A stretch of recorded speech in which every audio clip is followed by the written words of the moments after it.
the evening with a history of the world, according to me, from the beginning when aliens came to steal our gold, then genetically modified human beings to create civilization as we know it. My friend Natalie Jackson, aka Nutjack, is going to be clicking my slides.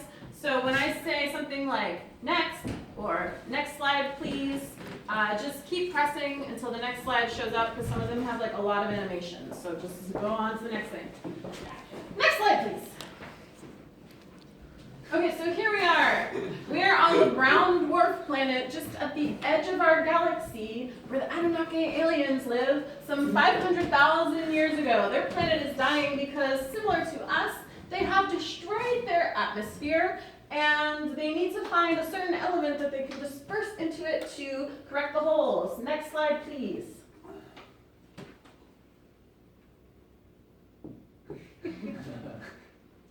So they send a hero away to the galaxies because they know that there is some of this element in the stratosphere meteorites, and they don't really like this guy that much, so they're kind of like banishing him at the same time as sending him on a mission, but he thinks that if he comes back a hero, that his civilization will accept him. So the element they're looking for is gold, baby, gold. They want single molecules of gold so it can disperse. And they find it on a planet that you might be very well familiar with called planet Earth. Next slide, please. Okay, so here's our hero, and he's like, I found the gold, please let me come back to the brown dwarf and everything will be better. But they're like, no, we don't really want you back, but you know, you did save us, so you can be the ruler of the planet Earth. Next slide, please. You can come back.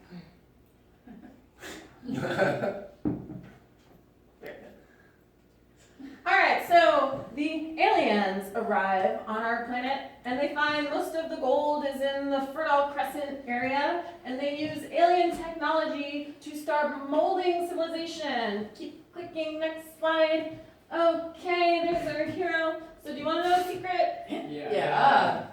We were basically like Bigfoot when they arrived, but they're like, nah, that's not gonna work, we need smarter slaves. So they tinkered with their DNA, and so now it spells Yah, aka Yahweh, aka God, aka drop the mic. Alright, so here we go. Aliens, of course, love babes just as much as anybody else, so they're going to start crossbreeding with the women of Earth. Next slide, please.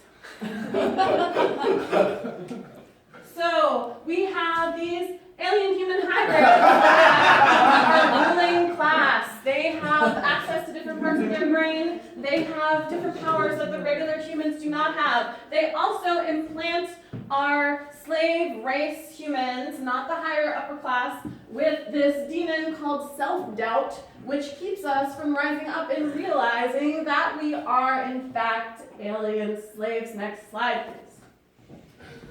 So, of course, they built the pyramids using alien technology because it's impossible to have built back then with the technology that they had. And keep going a little further. So these pyramids are facing true north, something that would have been impossible to have identified way back in the day. And they're using these as intergalactic lighthouses and navigation devices. So there's lots of crystals in here, and through very precise placement and mirrors, they can shoot a beam up into space powered by crystals. Next slide, please. Some of the aliens who are in Sumeria and then moved to Egypt are like, we're tired of this guy we're gonna go to America. And here we have the legend of, keep clicking, El Dorado, where you see more pyramids and similar stuff made by the same race, but some of the like defunct leaders who go to America. And of course, these are also navigation devices to be seen from space and communicate with other Anunnaki. Next slide, please.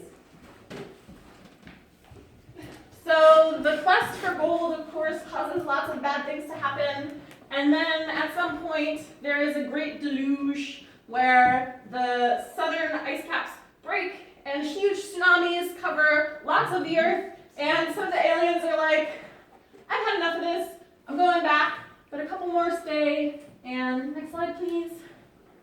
So here you see them being like, peace out, and going back into space. Next slide please. Any questions? Keep clicking. I will not be taking any questions at this time. Alright, so I'm going to do a performance about the goddess Nut. So I'm not like totally convinced that the Egyptian gods are nonfiction, but I think that based on many different sort of like religions, belief, mythology, they would be the closest to nonfiction aside from the Sumerians. So Nut is the Egyptian goddess of the night sky. Her husband Geb is the earth. There she is. Isn't she? Clicking please. And that's her husband Geb. One more click. Geb has a goose on his head, or sometimes portrayed as having a snake for a head. So he's the earth. Okay, contemplate what animal would look best on your head as I slip into something more comfortable. When the front door opens, please move behind the blue lines on the floor. Thank you for your cooperation. I love you. I'll be right back. Yes.